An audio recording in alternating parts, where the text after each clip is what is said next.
পৃথিবীর সবচেয়ে সুখী মানুষ হচ্ছে গাঁজাখোর। গাঁজাখোরদের নেটওয়ার্ক সবসময় স্লো থাকে। মানুষের পেটে মদ পড়লে মানুষ হয়ে যায় বড় চোদু, আর মানুষের পেটে গাঁজা পড়লে মানুষ হয়ে যায় বড় সাধু।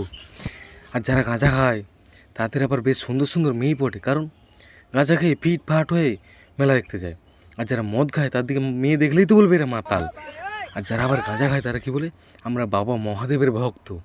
ওরা এমন বলে যেন বাবা মহাদেব ওদের পাশে বসে গাঁজা খায়।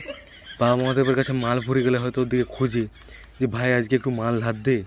আরে বাবা মহাদেব তো শ্মশানে থাকতো, তোরাও শ্মশানে গিয়ে থাকবি যা। বাবা মহাদেব তো বাগঝাল পড়তো, তোরাও বাগঝাল পর। দেখে মানুষ কিটে রাজ দেয়। গাধার গাঁড়ে চলে গেলাম। যারা অতিরিক্ত মদ খায় তার দিকে কোথায় দেখা যায়? হাসপাতালে। যারা অতিরিক্ত গাঁজা খায় তার দিকে কোথায় দেখা যায়? কোনো নেশামুক্ত কেন্দ্রে, কোনো পাগলা গারো দিয়ে। আর যারা দেখবে নতুন নতুন গাঁজা খাচ্ছে তারা কিসে খাচ্ছে? পেপার মুড়ে। আর যারা একটু হাই লেভেলে গেছে তারা কিসে খাচ্ছে? ছিলামে করে। আর যারা তার চেয়ে হাই লেভেলে আছে তারা কিসে খাচ্ছে? তারা খাচ্ছে হুকাতে করে।